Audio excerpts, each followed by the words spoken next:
제목으로 함께 말씀을 나누겠습니다. 한번 따라해 봅시다. 하나님의 일을 하라.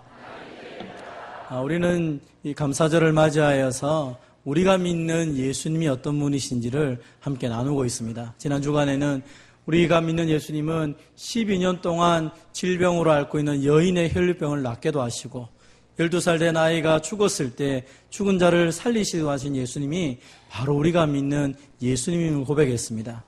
그리고 그 예수님은 또 오늘 본문에 보면 아는 것처럼 베세다에서 오병이어의 기적을 베푸신 분입니다. 그래서 물고기 2마리와 보리떡 5개로 5,000명을 먹이고 12광주리가 남았습니다. 그런데 그 놀라운 사건을 경험했던 많은 사람들은 예수님을 그들의 임금으로 삼으려고 합니다. 예수님께 가면 먹을 것이 해결되고 예수님께 가면 우리 인생의 문제가 해결될 것이라고 믿기 때문에 먹는 것 문제 때문에 예수님을 쫓아가려고 합니다. 바로 그때 오늘 본문에서 예수님이 우리에게 말씀을 통하여서 하나님 예수님이 어떤 분이시고 우리가 어떻게 살아야 되는지를 말씀하고 있습니다. 같이 한번 먼저 따라해 봅시다. 썩을 양식을 위하여 일하지 말고 영생하도록 있는 양식을 위하여 일해야 합니다. 예수님이 자신을 향하여 나오는 사람들에게 이런 이야기를 합니다. 너희가 나를 찾는 것은 표적을 본 까닭이 아니요 떡을 먹고 배부른 까닭이다 라고 말합니다. 오병이의 기적을 보니까 예수님 따라가면 먹는 것 문제는 해결되겠구나 라고 생각했던 것입니다. 근데 표적이라는 것은 무엇입니까? 기적은 사건 자체를 강조하는 것을 기적이라고 말하고요. 표적은 사건을 통하여서 하나님께서 우리에게 말씀하시는 의미가 무엇인가를 하시는 말씀입니다. 그래서 예수님이 행하셨던 많은 것들을 기적이다라고 표현하기도 하지만 또 한편으로는 표적이다라고 표현합니다. 다시 말해서 예수님이 기적을 일으키신 이유는 기적 자체도 의미가 있지만 그 기적을 통하여서 우리에게 보여주고 싶고 말씀하시고 싶은 것이 있다는 것입니다. 바로 하나님이 어떤 분이신지 예수님이 어떤 분이신지를 그 표적을 통하여 보여주는 것입니다. 그런데 오늘 본문에 보면 예수님께 나왔던 이 많은 사람들은 그 오병이의 기적을 바라보면서 정말로 먹을 것 문제 예수님 쫓아가면 되겠구나 그것만 생각했지 예수님이 누구이신지에 대해서는 생각하지 않았다는 것입니다. 그래서 예수님께서 그들을 향하여 말하기를 썩을 양식을 위하여 일하지 말고 영생하도록 있는 양식을 위하여 일하며 살아라 라고 얘기하는 것입니다. 사실 우리가 이 땅을 살아가는 가장 큰 이유는 많은 사람들이 먹고 마시는 문제 때문입니다. 그래서 더 많은 것을 먹고 마시고 누리기 위해 살아가기 위해서 애를 씁니다. 1960년대, 70년대만 해도 많은 사람들이 하는 이야기는 오늘 하루 밥 3끼만 먹었으면 참 만족스럽다, 잘 살았다라는 이야기를 했습니다. 그래서 하루 3끼를 먹고 난 후에 저녁에 잠을 잘 때 배를 두드리면서 오늘도 밥을 먹었으니 참 편안하구나 그 이야기를 60년대, 70년대 했다는 것입니다. 그런데 사람들이 생각을 했습니다. 더 많은 것을 먹기 위해서 더 열심히 일을 하면 더 행복할 것이라고 생각했습니다. 그래서 열심히 일을 했습니다. 1980년, 90년 이후로 대한민국은 선진국의 대열에 들었고 많은 사람들 보기에 참 좋은 곳이다라고 이야기를 합니다. 그런데 오늘날 많은 사람들은 여전히 말을 합니다. 우리는 배고프다. 여전히 목마르다. 여전히 힘들다라고 말합니다. 전에는 밥만 먹으면 해도 감사하며 살았는데 이제는 밥 먹는 건 기본이고 여행도 가야 되고 좋은 집도 사야 되고 좋은 차도 있어야 되고 적어도 나는 뭔가를 해야 된다고 생각하면서 이제는 문화적인 것이 채워지지 않으면 우리는 참 불행한 사람이다라고 사람들이 말을 하고 있습니다. 사실 그것은 왜 그러냐 하면 하나님이 사람을 만드셨을 때 육신만 만든 것이 아니라 영혼을 만들었기 때문입니다. 육신은 배가 부르면 괜찮습니다. 밥 먹고 나면 배부르구나 편하게 자야지 그렇게 하면 됩니다. 그런데 영혼이 있기 때문에 우리의 영혼이 만족하지 않으면 사람들은 답답해하는 것입니다. 그 답답함을 좀 더 가진 것을 많이 소유하면 되겠다라고 생각하지만 소유가 우리의 영혼을 만족스럽게 하지 못하는 것입니다. 아무리 예쁜 옷을 입고 예쁘게 꾸미고 아름다운 미모를 가지고 있다 해도 그 마음속에 영혼이 빈곤하면 그 사람은 여전히 고통스럽고 스스로 더 많은 것을 추구하려고 몸부림치다 결국 죽음에 이르는 것을 보게 됩니다. 오늘 예수님께서 자신을 찾아오는 사람들에게 썩을 양식을 위해 일하지 말고 영생하도록 있는 양식을 위하여 일하라 라고 얘기합니다. 이 양식은 인자가 너에게 줄 것인데 그 인자는 하나님께서 보내신 분이다 라고 말합니다. 즉 바로 내가 그 인자다 라고 말하는 것입니다. 그러자 이 사람들이 이런 얘기를 합니다. 그러면 우리가 무엇을 해야 됩니까? 무엇을 해야 하나님을 할 수 있고 그 하나님의 일을 우리가 해야 됩니까? 사람들은 여전히 무언가를 열심히 해야지만이 자신의 인생에 가치가 있다라고 생각하는 것입니다. 그래서 젊고 힘 있고 능력이 있으면 그 사람은 대단한 것이고 늙고 병들고 연약하면 아무짝에도 쓸모없다라고 사람들이 쉽게 얘기를 합니다. 그러나 하나님은 우리 인생을 향하여서 무엇을 많이 해야 된다라고 말하고 있지 않습니다. 주님께서 뭐라고 말하십니까? 하나님의 일이라는 것이 무엇입니까? 그것은 바로 하나님이 보내신 이를 믿는 것이 바로 하나님의 일이다라고 말하는 것입니다. 정말로 진정한 하나님이 기뻐하신 일은 무엇입니까? 우리가 하나님이 보내신 자 예수님을 믿는 것입니다. 예수님을 믿을 때에 우리에게 영원토록 영생하는 그 생명의 양식이 우리에게 주어진다는 것입니다. 예수님을 나의 구원자로, 예수님을 나의 주인으로 믿을 때에 하나님은 이 영생을 통하여 우리의 영혼에 만족함을 주는 것입니다. 이것은 더 많이 일해야 됩니다. 더 열심히 해야 됩니다. 라는 것과 전혀 다른 이야기입니다. 우리의 노력으로 육신을 편안하게 할 수는 있습니다. 그러나 우리의 노력으로 우리의 영혼의 만족을 줄 수는 없다는 것입니다. 우리의 영혼의 만족은 하나님이 주시는 양식, 예수님을 통하여 주시는 참된 생명만이 우리에게 영혼의 만족을 주는 것입니다. 그래서 예수님이 인간의 모든 죄를 위하여서, 우리의 모든 허물을 위해서, 우리의 저주를 끊기 위해서 십자가에 죽으시고 우리에게 생명 주시기 위해서 부활한 사실을 믿을 때에 우리에게 이 놀라운 영생이 주어지는 줄 믿으시기를 바랍니다. 이 성경은 말합니다. 영생이 무엇입니까? 곧 유일하신 참 하나님과 그가 보내신 자 예수 그리스도를 아는 것이다 라고 말합니다.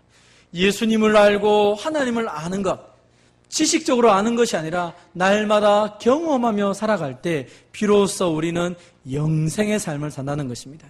가난함이 있고 연약함이 있고 내 인생 가운데 속에서 어려움이 있다 할지라도 전능하신 하나님, 천지를 창조하신 하나님을 믿을 때에 우리는 염려 대신에 오히려 하나님이 주실 은혜에 감사하며 살아갈 수 있는 것입니다. 나의 모든 저주를 끊으신 예수님을 믿을 때에 오늘 인생 가운데 속에서 내 힘으로 할 수 없는 많은 일을 만날 때마다 두려워하는 것이 아니라 오히려 그 예수님 때문에 더 오히려 당당하고 세상을 이기신 그 주님이 나와 함께하는 것을 믿을 때에 힘을 내며 살아갈 수 있는 것입니다.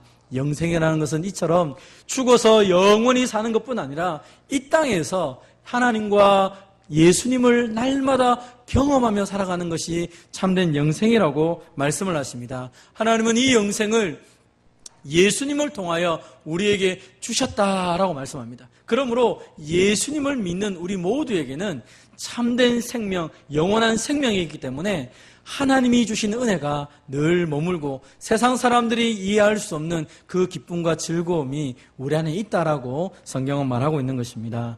예수님을 어떻게 고백하고 하나님을 어떻게 고백하느냐, 그것이 우리에게 매우 중요한 것입니다. 한번 따라해 봅시다. 올바른 신앙 고백이 중요합니다.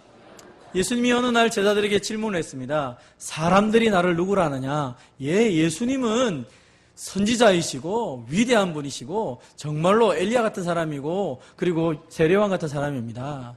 그래? 그러면 너희는 나를 누구라 하느냐? 3년 동안 나와 함께 먹고 마시면서 적어도 내가 누구인지를 가장 깊이 알았던 너희들은 나를 누구라 하느냐? 그때 시몬 베드로가 대답합니다. 주는 그리스도이십니다. 예수님은 메시아이십니다. 예수님은 구원자이십니다. 예수님은 정말로 살아계신 하나님의 아들이십니다. 이렇게 고백했을 때 주님이 그를 칭찬하시면서 이것은 네가 아는 것이 아니라 하나님이 가르쳐 주셨고 그리고 이 놀라운 믿음의 고백을 하였기 때문에 음부의 권세를 이기지 못하는 놀라운 권세를 너에게 주겠다라고 말씀했습니다. 사랑하는 성도 여러분, 올바른 신앙 고백을 하며 살아갈 때에 주님이 우리 인생을 책임져 주시고 우리의 모든 삶의 문제를 아름답게 펼쳐가실 것을 믿으시기를 바랍니다. 그래서 썩을 양식, 더 많은 것을 쌓기 위해 살아가는 인생이 아니라 예수 그리스도를 나의 구주로 믿으면서 내게 주신 이 생명을 세상 가운데 나누어 주며 살아가는 것이 진정한 성도의 삶이요, 그것이 참된 인생의 모습이라고 오늘 예수님이 말씀하시는 것입니다. 그러면 그 생명의 떡이신 예수님, 우리가 어떻게 해야 됩니까? 한번 따라해 봅시다. 생명의 떡이신 예수님께 나아가야 합니다.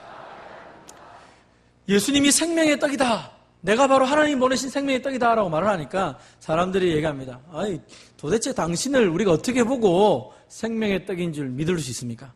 우리가 당신을 믿을 수 있도록 표적을 행하거나 어떤 큰일을 해보십시오.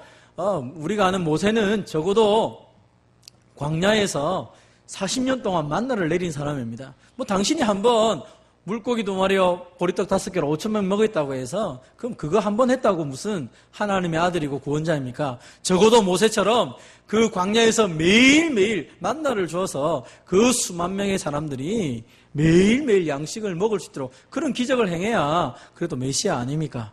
기적을 보여주십시오. 당신을 믿을 수 있도록 한번 해보십시오 라고 주위의 사람들이 이야기를 합니다. 그런데 예수님께서 그 이야기를 합니다. 왜 하나님께서 만나를 주신 이유가 뭔지 아느냐? 만나는 모세가 준 것이 아니라 하나님이 주시는데 왜 하나님이 모세를 통하여 만나를 이스라엘 백성들에게 주었느냐? 그것은 사람이 떡으로만 사는 것이 아니요, 여호와의 입에서 나오는 모든 말씀으로 사는 줄을 알게 하기 위해서 만나를 주셨다라고 말씀을 합니다. 사실 밖에 나가서 광야에서 만나를 거두기 위해서 매일매일 아침에 나갔지만 그것은 하나님의 말씀에 순종하는 자들에게 양식을 주시고 그 순종하느냐 하지 않느냐 훈련을 40년 동안 하나님이 시키셨다는 것입니다. 그래서 만나를 거두는 것, 먹기 위해서 나가는 것이 아니라 하나님의 말씀에 순종하여 나가보니까 만나가 있고 그 순종함을 통하여 그 만나를 먹음을 통하여 하나님의 말씀에 더욱더 신뢰하며 살아갈 수 있도록 한 것이 만나의 의미다라고 하면서 무리가 잘못 알고 있는 것을 바꿔주십니다. 그러면서 얘기합니다. 하나님이 모세를 통하여 그 떡을 준 것, 그거는 잠시 먹고 나면 또 먹어야 되는 것이지만 이제 내 아버지 하나님께서 너희에게 진짜로 하늘로부터 참떡을 준다. 이것은 하늘에서 내려오는 것이고 세상에 생명을 주는 것이다. 바로 내가 그 생명의 떡이다 라고 예수님이 말씀하시는 것입니다. 그래서 예수님께 나오는 자, 나를 믿는 자는 줄이지 않고 목마르지 않을 것이다. 우리의 영혼의 그 빈곤함, 육신적으로 아무리 부요해도 늘 채워지지 않는 그 영혼의 빈 공간은 하나님의 생명이신 예수님이 오셔야지만이 되고 그 예수를 믿어야지만이 그 생명의 떡으로 우리의 영혼이 줄이지 않고 목마르지 않는다고 오늘 예수님이 말씀하시는 것입니다. 사랑하는 성도 여러분, 참된 생명이신 예수님, 우리의 영혼의 양식이신 예수님을 믿음을 통하여 참된 만족을 누리는 저와 여러분 되시기를 주님의 이름으로 축원드립니다. 예수님이야말로 하늘로부터 오신 분이시고 예수님이야말로 세상에 생명을 주시는 하나님의 떡이라는 것입니다. 사람들은 먹고 마시는 문제가 제일 중요하다고 말합니다. 그러나 먹고 마시는 문제보다 더 중요한 것은 그들의 영혼의 죽음의 문제요, 모든 죽음 이후의 문제라고 예수님이 말씀하시는 것입니다. 비록 먹는 문제, 거기에만 관심이 있으면 예수님께 나와서 한 번의 음식을 얻을 수도 있지만 그러나 예수님에게 나의 영혼의 문제를 맡긴다면 주님은 참된 은혜와 참된 역사를 통하여 우리 인생의 문제뿐 아니라 영혼의 가장 소중한 것들을 우리에게 선물로 주시는 줄 믿으시기를 바랍니다. 그래서 예수님 앞에 나아갈 때에 단순히 우리의 하나의 기도의 응답 수준뿐 아니라 나의 모든 것을 맡기며 나가는 것이 필요한 것입니다. 그래서 우리가 기도를 하고 말씀을 붙잡고 기도를 하는 이유가 무엇입니까? 말씀 붙잡고 기도함을 통하여서 예수님을 알아가고 하나님의 사랑을 경험하게 되고 비로소 진짜로 우리가 믿는 예수님이 이런 분이구나, 그것을 날마다 경험하며 누려가게 되는 것입니다. 예수님은 우리에게 더 이상 먹고 마시고 입는 것 때문에 염려하지 말라라고 말합니다. 왜냐하면 그것은 이방인들이 구하는 것입니다. 내가 먹는 거 걱정 안 하면, 내가 입는 거 걱정 안 하면, 마실 거 걱정 안 하면 아무도 내 인생을 책임져 주지 않는 그런 사람들, 하나님을 믿지 않기 때문에 내가 해야지만이 먹고 사는 사람들, 그 사람들은 먹고 마시는 거, 입는 것 때문에 염려해야 됩니다. 그러나 적어도 천지를 창조하신 하나님이 내 아버지라고 믿고 나를 위하여 하나밖에 없는 아들을 주시고 나를 사랑하신 분이 내 하나님인 것을 믿는다면 적어도 너희는 먹고 마시고 입는 것 때문에 염려하지 말라라고 말씀하십니다. 왜냐하면 너희 하늘 아버지께서 이 모든 것이 너희에게 있어야 할 줄을 아시기 때문이다 라고 말씀합니다. 우리에게 무엇이 필요한지 하나님이 아십니다. 아신다는 말은 무슨 말입니까? 머리로 그냥 안다라고 말하는 것이 아닙니다. 부모가 자식이 필요를 알면 어떻게 됩니까? 육신의 부모라도 자식의 필요를 알면 채워주려고 애를 쓰는 것입니다. 근데 전능하신 하나님께서 자기의 아들을 주기까지 우리를 사랑하신 그 하나님 백성들, 하나님의 자녀를 향하여서 전부를 주기를 원하고 그 모든 것을 채워주는 것은 어쩌면 당연한 것일 것입니다. 하나님은 우리에게 말합니다. 내가 너에게 무엇이 필요한 줄 아니까 염려하지 마라. 내가 너희를 채워주겠다라고 약속하십니다. 그러면서 너희는 먼저 그의 나라와 그의 의를 구하라. 그리하면 이 모든 것을 너희에게 더하시리라. 네가 하나님 앞에 나오고 하나님의 일, 예수 그리스도를 믿고 그분과 더불어 동행하기를 소망한다면 다른 것은 내가 책임져 줄 테니까 염려하지 말라라고 말씀합니다. 오늘 이 시간에 우리 가운데 여러 가지 많은 문제들이 있을 것입니다. 몸이 연약한 것도 있을 것이고 나의 미래가 또 답답하기도 할 것이고 또 내가 하루하루 먹고 사는 것이 급하고 힘들 수도 있을 것입니다. 바로 그때 우리의 인생의 주인 되신 하나님 앞에 천지를 창조하신 나의 아버지 앞에 나아오시고 예수님이 나를 위해 십자가에 죽으심을 통하여 모든 저주와 모든 죄를 용서하였다는 사실을 믿고 주님 앞에 내 모든 삶을 맡기시는 저와 여러분 되시기를 주님의 이름으로 축원드립니다. 주님께 맡길 때에 주님께서 우리의 인생을 책임져 주십니다. 그래서 더 이상 우리가 육신의 일, 썩어지는 일을 위해서 달려가는 것이 아니라 영생하는 하나님의 일을 위하여 예수님 믿고 믿음으로 살아가는 저와 여러분 되시기를 주님의 이름으로 축원드립니다.